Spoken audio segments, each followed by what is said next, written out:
Hello बच्चों, आज का जो हमारा लेक्चर है वो है force on A current carrying conductor placed in a magnetic field. इसका मतलब ये है कि अगर किसी करंट कैरिंग कंडक्टर को मैग्नेटिक फील्ड के अंदर प्लेस कर दिया जाए तो उस करंट कैरिंग कंडक्टर में कुछ फोर्स लगती है और उस फोर्स का फॉर्मूला होता है I L B sine theta. देखो यहाँ पे ये आपका एक करंट कैरिंग कंडक्टर है, तो इसे हमने थीटा एंगल पे मैग्नेटिक फील्ड के अंदर प्लेस कर रखा है और ये आपका ये कंडक्टर का जो लेंथ है वो एल दे रखा है यहाँ पे। तो देखो यहाँ पे फॉर्मूला क्या है, I L B sine theta. तो यहाँ पे सबसे इंपॉर्टेंट चीज जो समझने वाली है वो ये है कि बच्चों ये जो कंडक्टर का जो लेंथ है ना, इसे डिस्प्लेसमेंट वेक्टर बोला गया है। मतलब यहाँ पे हम लेंथ को वेक्टर की तरह कंसीडर करते हैं, ठीक है। देखो ये तो आपका मैग्नेटिक फील्ड है, बी मतलब मैग्नेटिक फील्ड, तो ये तो आपका वेक्टर क्वांटिटी होता ही है, लेकिन करंट आपका स्केलर क्वांटिटी होता है। और यहाँ पे ये जो लेंथ है ना, इससे वेक्टर क्वांटिटी माना गया है। अब क्यों माना गया है, देखो इसे समझते हैं बच्चों। थीटा क्या है? Theta is the angle between, यहाँ पे जो फॉर्मूले में थीटा है, theta is the angle between two vector. तो दो वेक्टर में जो एंगल बनता है उसे थीटा बोला जाता है। तो देखो एक एक डायरेक्शन तो मैग्नेटिक फील्ड की ये है, एक वेक्टर की डायरेक्शन ये है, तो दूसरे वेक्टर की डायरेक्शन इस तरफ होनी चाहिए। तो बच्चों ये करंट तो वेक्टर होता नहीं है, ये तो आपका स्केलर क्वांटिटी होता है। तो हम क्या करते हैं, ये जो लेंथ है ना, इसे डिस्प्लेसमेंट वेक्टर मान लेते हैं। लेंथ को डिस्प्लेसमेंट वेक्टर बोला जा सकता है ना, समझ में आ रहा है? क्योंकि बच्चों यहां पे जो एक करंट फ्लो कर रहा है ना, करंट फ्लो का मतलब यह है कि यहां चार्ज मूव कर रहा है, समझ में आ रहा है? तो वो जो चार्ज मूव कर रहा है, उस चार्ज ने कितना डिस्प्लेसमेंट किया होगा, इस लेंथ के ही बराबर तो डिस्प्लेसमेंट किया होगा। तो इसीलिए बच्चों इस लेंथ को जो है ना डिस्प्लेसमेंट वेक्टर बोला जाता है। और इसे डिस्प्लेसमेंट वेक्टर भी बोल सकते हो आप, और इसे लेंथ वेक्टर भी बोल सकते हो आप, ठीक है। मतलब ये एक वेक्टर क्वांटिटी है यहाँ पे। तो बच्चों लेंथ वेक्टर की जो डायरेक्शन आपको लेनी है वो करंट की ही डायरेक्शन में लेनी है। कोई अगर आपसे पूछता है कि लेंथ वेक्टर की डायरेक्शन क्या होगी, तो वो जिधर करंट की डायरेक्शन है उधर ही लेंथ वेक्टर की डायरेक्शन आपको लेनी है। अब देखिए, इस टॉपिक को आगे स्टार्ट करने से पहले एक इंपॉर्टेंट चीज मैं आपको बता देता हूं। जैसे बच्चों यहाँ पे ये आपका कंडक्टर है, ठीक है। तो देखो जैसे मान लो इस कंडक्टर में आपका पॉजिटिव चार्ज, ये आपका पॉजिटिव चार्ज है, पॉजिटिव चार्ज ऐसे मूव कर रहा है। और इस वाले कंडक्टर में आपका नेगेटिव चार्ज, ये आपका नेगेटिव चार्ज है, नेगेटिव चार्ज ऐसे मूव कर रहा है। तो देखो इसमें भी चार्ज मूव कर रहा है, इसमें भी चार्ज मूव कर रहा है। तो मूवमेंट ऑफ चार्ज को क्या बोला जाता है? करंट बोला जाता है। चाहे आपका पॉजिटिव चार्ज मूव करे, चाहे आपका नेगेटिव चार्ज मूव करे, दोनों ही चार्जेस से बच्चों करंट बनता है। लेकिन मैं आपसे यहां पे पूछना चाहता हूं बच्चों, जैसे इसमें पॉजिटिव चार्ज ऐसे मूव कर रहा है, तो पॉजिटिव चार्ज की वजह से करंट की डायरेक्शन क्या होती है? पॉजिटिव चार्ज की वजह से बच्चों करंट की डायरेक्शन, जिधर पॉजिटिव चार्ज की डायरेक्शन होगी उसी डायरेक्शन में करंट की डायरेक्शन ली जाती है, ठीक है। अब नेगेटिव चार्ज में क्या होगा? जैसे नेगेटिव चार्ज इधर मूव कर रहा है ना, तो जो करंट की डायरेक्शन होगी वो अपोजिट डायरेक्शन में ली जाती है। इतना तो आप लोगों को पता होगा पहले से, पर कुछ बच्चों को नहीं पता रहता, इसलिए मुझे बताना पड़ रहा है। तो जिधर पॉजिटिव चार्ज मूव करेगा उधर ही करंट की डायरेक्शन होगी, और जिधर नेगेटिव चार्ज मूव करेगा उसके अपोजिट डायरेक्शन में करंट की डायरेक्शन होगी, ठीक है। तो बच्चों देखो यहाँ पे करंट है ना इस डायरेक्शन में, तो यहाँ पे करंट अगर चल रहा है तो इसका मतलब यहाँ पे चार्ज मूव कर रहा होगा। तो यहाँ पे इस लेक्चर में हम जो है पॉजिटिव चार्ज कंसीडर कर रहे हैं कि यहाँ पे पॉजिटिव चार्ज मूव कर रहा है। तो पॉजिटिव चार्ज किधर मूव करेगा? जिधर करंट मूव करेगा उधर ही पॉजिटिव चार्ज मूव करेगा। तो यह आपका पॉजिटिव चार्ज इधर मूव कर रहा है, ठीक है। अब देखिए बच्चों, हमें यहां पे ये पता करना है कि ये जो करंट कैरिंग वायर है इसमें कितना फोर्स लगेगा अगर हम इसे मैग्नेटिक फील्ड में रख देते हैं। तो देखिए बच्चों, प्रीवियस लेक्चर में हमने ये पढ़ा था कि किसी मैग्नेटिक फील्ड के अंदर अगर कोई चार्ज पार्टिकल एंटर कर जाता है, जैसे ये आपका मैग्नेटिक फील्ड है, इसके अंदर अगर कोई क्यू चार्ज पार्टिकल अगर एंटर कर जाता है तो उसमें कुछ फोर्स लगती है। तो कितनी फोर्स लगती है, कुछ याद आ रहा है? Q V B sine theta force लगती है। Force on charge particle moving in magnetic field. कोई चार्ज पार्टिकल अगर मैग्नेटिक फील्ड के अंदर मूव करता है, अब वो चार्ज पार्टिकल कितना चार्ज कैरी कर रहा है? क्यू चार्ज कैरी कर रहा है। तो उसमें जो फोर्स लगता है वो होता है Q V B sine theta, ठीक है। तो यहां पे लिख देते हैं force on charged particle moving in magnetic field, moving in magnetic field is given by, ठीक है। ये हमने प्रीवियस लेक्चर में पढ़ा था बच्चों कि कोई चार्ज पार्टिकल, कोई क्यू चार्ज पार्टिकल अगर बी मैग्नेटिक फील्ड के अंदर एंटर कर जाए, जैसे यहां कोई क्यू चार्ज पार्टिकल अगर एंटर कर जाएगा तो उसमें इतना फोर्स लगता है, ठीक है। तो अगर क्यू चार्ज पार्टिकल में इतना फोर्स लग रहा है तो सिंगल चार्ज में कितना फोर्स लगेगा? Force on single charge. बच्चों अगर सिंगल चार्ज हुआ तो उसमें कितना फोर्स लगेगा? तो सिंगल चार्ज का मतलब होता है, सिंगल चार्ज मतलब ई, सिंगल चार्ज मतलब ई। तो क्यू की जगह में क्या आ जाएगा? ई आ जाएगा। वी बी, यही फॉर्मूला लगेगा, वी बी साइन थीटा। समझ में आ रहा है ना आपको? देखो क्यू चार्ज में इतना फोर्स लग रहा था, तो एक सिंगल चार्ज में कितना फोर्स लगेगा? E V B sine theta ही तो लगेगा। अब देखिए बच्चों, यहां पे हमने क्या किया, सिंगल चार्ज में लगने वाला फोर्स हमने यहां निकाला। क्यों निकाला इसे? देखो बच्चों, यहां करंट फ्लो कर रहा है, तो यहां तो बहुत सारे चार्ज मूव कर रहे हैं। तो अभी हमने क्या कैलकुलेट किया? अभी हमने ये कैलकुलेट किया कि इसमें जो सिंगल चार्ज जो होगा उसमें इतना फोर्स लग रहा है। तो यहां जो चार्ज मूव कर रहा है वो कितनी वेलोसिटी से मूव कर रहा है? ड्रिफ्ट वेलोसिटी से मूव कर रहा होगा। तो यहां पे v की जगह में क्या आएगा? वी डी आएगा। ये आपका ड्रिफ्ट वेलोसिटी है, ठीक है? ड्रिफ्ट वेलोसिटी से ही चार्ज मूव करता है। लेकिन हमें तो force on A current carrying conductor बताना है। अब force on current carrying conductor कैसे बताएंगे? जो करंट कैरिंग कंडक्टर है इसमें हमें फोर्स बताना है कि फोर्स कितना है। तो देखो, force on current carrying conductor, current carrying conductor कैसे निकालेंगे बच्चों? बहुत ही सिंपल है। देखो, आपको क्या करना है, टोटल नंबर ऑफ चार्ज निकालना है। पहले टोटल नंबर ऑफ चार्ज, भाई हमें पता होना चाहिए ना कि ये जो करंट कैरिंग कंडक्टर है इसके अंदर टोटल नंबर ऑफ चार्ज कितना है, ये आपको पता होना चाहिए। टोटल नंबर ऑफ चार्ज, और इसे मल्टीप्लाई कर देना है बस इसके साथ, E V D B sine theta के साथ मल्टीप्लाई कर देना। देखो बच्चों, सिंगल चार्ज में तो इतना फोर्स लग रहा है, तो उसे अगर हम मल्टीप्लाई कर देंगे टोटल चार्ज के साथ, तो बच्चों इस करंट कैरिंग कंडक्टर में जो टोटल फोर्स लग रही होगी वो हमें पता चल जाएगा। ठीक है, समझ में आ रहा है ना? जैसे यहां करंट फ्लो कर रहा है, तो इसमें इसके अंदर बहुत सारे चार्ज मूव कर रहे हैं, तो हर चार्ज के अंदर क्या लग रहा होगा? फोर्स लग रहा होगा। तो हर चार्ज के अंदर इतना फोर्स लग रहा होगा, फोर्स ऑन सिंगल चार्ज। समझ में आ रहा है? तो हर चार्ज में अगर फोर्स लग रहा होगा बच्चों, तो उसकी वजह से इस करंट कैरिंग वायर में भी फोर्स लग रहा होगा। तो इस करंट कैरिंग कंडक्टर में जो फोर्स लग रहा है वो कितना लग रहा है? Total number of charge into E V D B sine theta.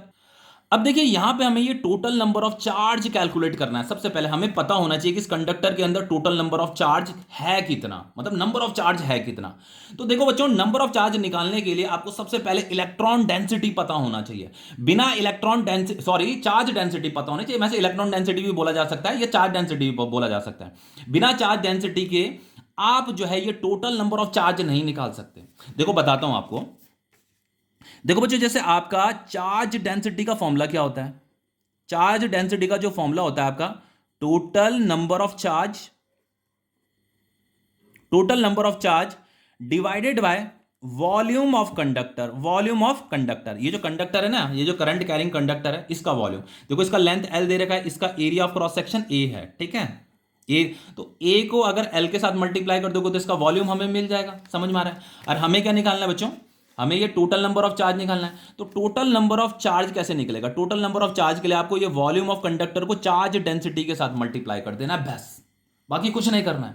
समझ रहे हो? अब देखो, एक फॉर्मूला आपने एक और देखा होगा, चार्ज, ये चार्ज को कौन कैरी करता है बच्चों? इलेक्ट्रॉन या प्रोटॉन ही तो कैरी करता है। तो जैसे चार्ज डेंसिटी का एक मतलब ये एक दूसरा फॉर्मूला भी होता है आपका, दूसरा क्या, सेम ही फॉर्मूला है ये, इलेक्ट्रॉन डेंसिटी। याद कराता हूं, शायद से मैंने ये आपको बता भी रखा है इलेक्ट्रॉन डेंसिटी का फॉर्मूला। इलेक्ट्रॉन डेंसिटी क्या होता है आपका? Total number of electron divided by volume of conductor. समझ में आ रहा है? चार्ज को कौन कैरी करता है बच्चों? इलेक्ट्रॉन ही तो कैरी करता है, या प्रोटॉन ही तो कैरी करता है। कोई भी चार्ज पार्टिकल चार्ज ही तो कैरी करता है। तो चाहे आप उसे चार्ज डेंसिटी बोलो, चाहे इलेक्ट्रॉन डेंसिटी बोलो, तो चार्ज डेंसिटी अगर आपको निकालनी है तो उसके लिए total number of charge divided by volume of conductor. और टोटल नंबर ऑफ चार्ज कैसे निकालोगे? Volume of conductor into charge density. तो उसके लिए टोटल नंबर ऑफ चार्ज निकालने के लिए बच्चों चार्ज डेंसिटी हमें पता होनी चाहिए। तो हम क्या करेंगे, यहां पे पहले लिख देते हैं कि if n is charge density, n is charge density. Charge density का मतलब क्या होता है? चार्ज डेंसिटी का मतलब होता है total number of charge per unit volume. तो लेट सपोज ये हमें गिवन है, स्मॉल n का मतलब चार्ज डेंसिटी, ये हमें गिवन है। तो ये अगर गिवन है तो बच्चों हम क्या निकाल सकते हैं? टोटल नंबर ऑफ चार्ज निकाल सकते हैं। Then total number of charge in the conductor is given by. अब टोटल नंबर ऑफ चार्ज कैसे निकलेगा? देखो, टोटल नंबर ऑफ चार्ज जो होगा आपका, यही तो निकालना हमें, total number of charge. Total number of charge हो जाएगा आपका, देखो फॉर्मूला क्या था टोटल नंबर ऑफ चार्ज के लिए? Charge density into volume of conductor. तो चार्ज डेंसिटी क्या है? एन इज चार्ज डेंसिटी, तो यहां पे लिखिए एन लिखिए, इंटू वॉल्यूम ऑफ कंडक्टर, बस, वॉल्यूम ऑफ कंडक्टर। तो ये टोटल नंबर ऑफ चार्ज कितना हो जाएगा आपका? टोटल नंबर ऑफ चार्ज हो जाएगा आपका एन, वॉल्यूम ऑफ कंडक्टर कितना हो जाएगा, ए इंटू एल, यही तो वॉल्यूम होता है, ए इंटू एल। तो ये जो एन ए एल है ना, इसे यहां पुट कर दीजिए बस, तो ये force on current carrying conductor निकल जाएगा। तो force on current carrying conductor जो हो जाएगा बच्चों आपका, ये टोटल नंबर ऑफ चार्ज की जगह में आ जाएगा आपका एन ए एल, और ये E V D B sine theta, E V D B sine theta. अब देखो बच्चों एक चीज बताता हूं, we know current is related with drift velocity by this relation, पता है ना, ये N E A V D, ये भी हम पढ़ चुके हैं करंट का formula in terms of drift velocity. तो एन ए वी डी को करंट बोला जाता है। तो देखो यहाँ पे एन ये है, ई ये है, ए ये है, वी डी ये है, तो इसकी जगह में मैं क्या लिख सकता हूँ, करंट लिख सकता हूँ। तो ये फोर्स कितना हो जाएगा आपका, इसकी जगह में आ गया आपका करंट, और फिर आप क्या लिखोगे, देखो क्या बच गया यहाँ पे, एल बी साइन थीटा बच गया, एल बी साइन थीटा। अब देखिए ये तो हमारा स्केलर फॉर्म है, वो जो करंट कैरिंग कंडक्टर जो हमने मैग्नेटिक फील्ड में रखा है बच्चों, उसमें इतना फोर्स लग रहा है, I L B sine theta, I L B sine theta. और ये जो थीटा है बच्चों, theta is the angle between length vector and magnetic field vector. ये आपका लेंथ वेक्टर है, जिसे मैंने बोला था ये डिस्प्लेसमेंट वेक्टर भी आप इसे बोल सकते हो। तो देखो ये तो आपका स्केलर फॉर्म है, तो इसका वेक्टर फॉर्म कैसे लिखेंगे, इसका वेक्टर फॉर्म कैसे लिखेंगे, वेक्टर फॉर्म ऐसे लिखेंगे, देखो ये फोर्स के ऊपर ऐसे वेक्टर बनाया, करंट तो आपका स्केलर क्वांटिटी है, और ये जो एल बी साइन थीटा होता है ना, एल बी साइन थीटा को हम ऐसे लिख सकते हैं, L cross B, L cross B लिख सकते हैं, ठीक है। तो यहां पे आ जाएगा आपका एल आपका वेक्टर क्वांटिटी है, जिसे हम डिस्प्लेसमेंट वेक्टर बोल रहे हैं, और ये आपका मैग्नेटिक फील्ड वेक्टर है। और ये जो लेंथ वेक्टर है ना, इसका डायरेक्शन हमेशा किधर लेना है आपको, जिधर करंट का डायरेक्शन है उधर ही आपको लेंथ वेक्टर लेना है, ठीक है। अब देखिए बच्चों यहां पे हमें ये फोर्स, ये है ना, फोर्स की डायरेक्शन कैसे पता करेंगे। अब उस फोर्स की डायरेक्शन पता करने के लिए बहुत सारे रूल दिए गए हैं, आपके पास स्क्रू रूल दे रखा है, लेफ्ट हैंड रूल दे रखा है, राइट हैंड थंब रूल दे रखा है। लेकिन बच्चों मैं देखो इतने सारे रूल आपको याद करने की जरूरत नहीं है, कोई एक रूल अच्छे से अप्लाई करना सीख लीजिए। वैसे यहाँ पे क्रॉस प्रोडक्ट बना रखा है ना, ये क्रॉस बना रखा है, तो क्रॉस प्रोडक्ट के लिए हमेशा आप राइट हैंड थंब रूल को यूज कीजिए, वो ज्यादा इजी भी रहता है, सही डायरेक्शन भी बताता है। मैं ये नहीं कह रहा कि और रूल गलत डायरेक्शन बता रहे हैं, और रूल गलत डायरेक्शन नहीं बताते हैं, लेकिन वहां पे बच्चों समटाइम्स आपको वेक्टर को ना रिजॉल्व करना पड़ता है। अभी देखो बताऊंगा क्यों मैं ऐसा बोल रहा हूं। देखो यहां पे अभी जब हम राइट हैंड थंब रूल लगाएंगे ना, तो इजीली आपको डायरेक्शन का पता चल जाएगा, लेकिन जब मैं लेफ्ट हैंड रूल लगाऊंगा ना, तो देन आपको वेक्टर को रिजॉल्व करना पड़ेगा, तो वहां पे आप कंफ्यूज हो जाओगे कि यहां पे लेफ्ट हैंड रूल लग क्यों नहीं रहा। लगता है, लेकिन उसके लिए आपको थोड़ी सी एक्स्ट्रा नॉलेज और होनी चाहिए, ठीक है। सबसे पहली बात, राइट हैंड रूल से हम कैसे फोर्स की डायरेक्शन पता करेंगे, जो मतलब उस करंट कैरिंग वायर में लग रहा है। तो देखो आपको क्या करना है, अपना राइट हैंड लेना है, और अपनी फिंगर को लेंथ वेक्टर से मैग्नेटिक फील्ड वेक्टर की तरफ क्या करना है, कर्ल करना है, घुमाना है। अभी प्रीवियस लेक्चर में भी मैंने आपको बताया कि क्रॉस प्रोडक्ट की मदद से कैसे राइट हैंड थंब रूल लगाते हैं, मतलब क्रॉस प्रोडक्ट पे कैसे राइट हैंड थंब रूल लगाते हैं। तो देखो आपको क्या करना है, जो लेंथ वेक्टर है, लेंथ वेक्टर से आपको मैग्नेटिक फील्ड वेक्टर की तरफ अपनी फिंगर को घुमाना है, ऐसे घुमाना है। तो देखो यहां पे देखो, सबसे पहली बात, लेंथ वेक्टर की डायरेक्शन किधर है बच्चों, जिधर करंट की डायरेक्शन है वही आपका लेंथ वेक्टर होगा। लेंथ वेक्टर आपका ये है, अब मैग्नेटिक फील्ड वेक्टर आपका ये है। फॉर्मूला है आपका एल क्रॉस बी, ये उसका वेक्टर फॉर्म है। तो एल से बी की तरफ आपको फिंगर को घुमाना है, एल से बी की तरफ आपको फिंगर को घुमाना है। तो एल इधर है और बी इधर है, तो एल से बी की तरफ ऐसे फिंगर को घुमाना है।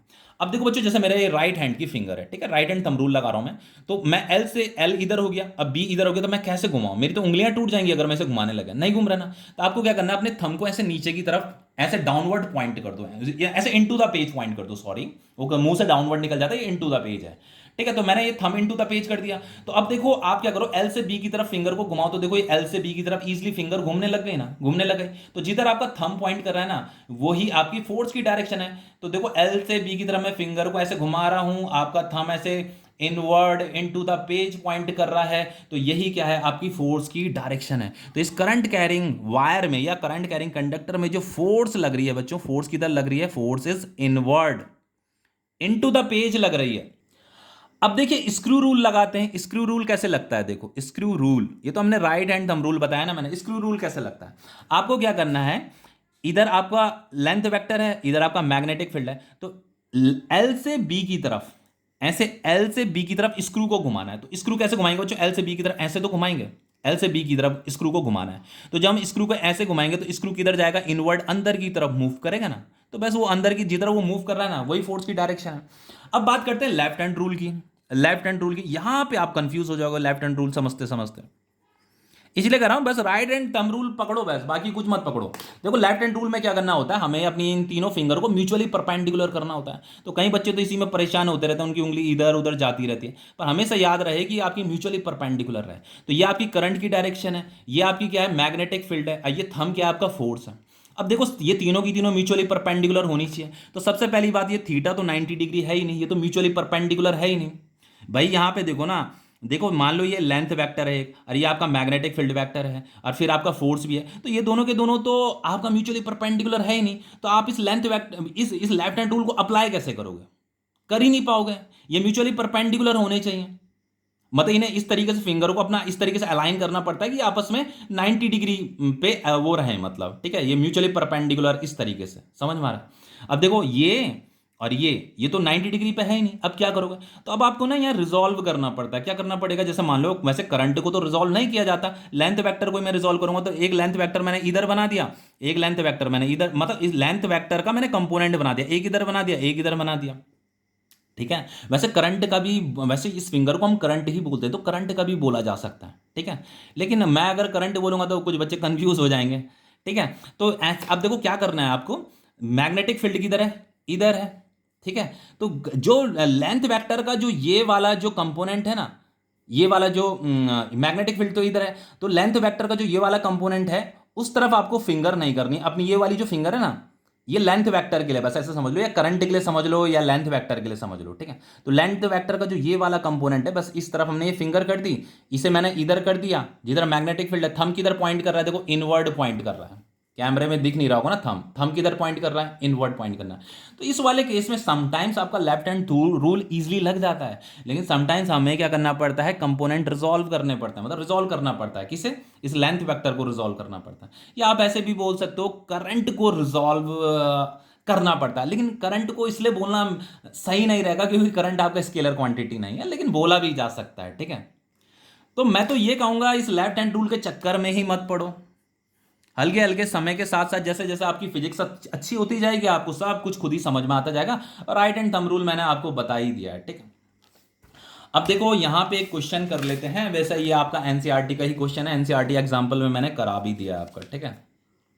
देखिए यहाँ पे क्वेश्चन में कह रहा है स्ट्रेट वायर ऑफ मास 200 ग्राम, ये आपकी वायर है, इसका मास 200 ग्राम दे रखा है, लेंथ इसका 1.5 मीटर दे रखा है, इसमें कैरी है करंट 2 एम्पियर का, इसमें करंट ऐसे चल रहा है, ठीक है, करंट 2 एम्पियर का। तो इसे सबसे पहले ये 200 ग्राम दे रखा है, अच्छा इसे केजी में कन्वर्ट कर लेते हैं, 200 डिवाइडेड बाय 1000, तो ये आपका केजी में कन्वर्ट हो जाएगा, ठीक है, 0.2 केजी, ओके। अब देखिए यहाँ पे इस फिगर में देखिए यहाँ पे ये mg डाउनवर्ड दे रखा है, ये इस वायर का वेट है। अब वेट तो हमेशा क्या होता है, डाउनवर्ड होता है, mg तो हमेशा क्या होता है, डाउनवर्ड डायरेक्शन में होता है, जिसे हम वेट बोलते हैं।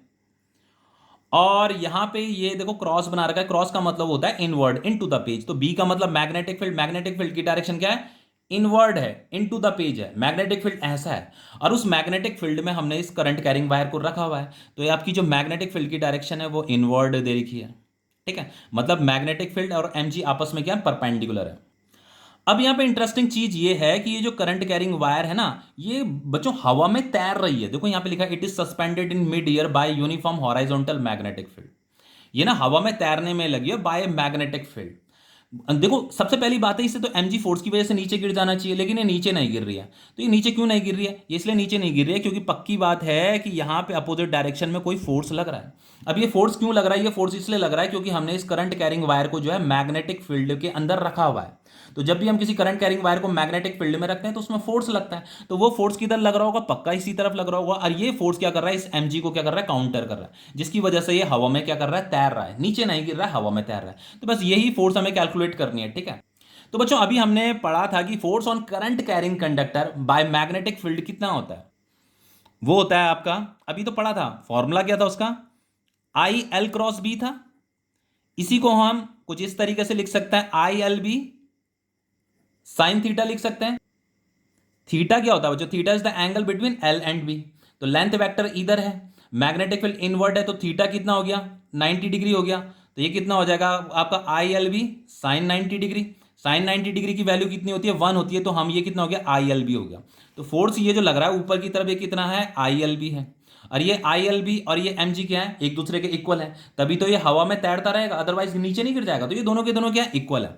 तो हम यहाँ ILB इज इक्वल टू क्या लिख देंगे, mg लिख देंगे। तो यहाँ पे हमें क्या निकालना है, ये मैग्नेटिक फील्ड निकालना है। देखो magnitude of the magnetic field पूछ रहा है, ठीक है। तो मैग्नेटिक फील्ड B मतलब मैग्नेटिक फील्ड होता है, ये हो जाएगा mg डिवाइडेड बाय IL। बस जस्ट यहाँ वैल्यू पुट कीजिए, बाकी कुछ नहीं करना है।